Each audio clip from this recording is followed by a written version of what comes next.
Main काय की तरुण लोक शेतीमध्ये जात नाही, हीच खेदाची बाब आहे. लोकांना फक्त एसी मध्ये बसून काम पाहिजे, भले कधी 5,000 असेल 10,000 असेल. विक्री व्यवस्थामध्ये जर लोकांना उभंच नाही राहायचं, म्हणजे लोकांना त्याची लाज वाटते की बाबा मी एज्युकेशन केलंय, मी शेतकऱ्याचा मुलगा आणि मी जाऊन भाजीपाला विकतोय.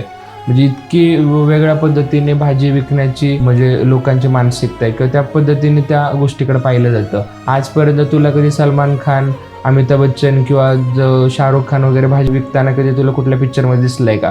म्हणजे तुम्ही पहिल्यापासून लोकांची ते मेंटॅलिटी बनवली गेली की भाजी विकणं एक एकदम तुच्छ गोष्ट आहे किंवा खराब गोष्ट आहे. ती फक्त अनएज्युकेटेड लोकांनी किंवा ह्यांनीच केली पाहिजे.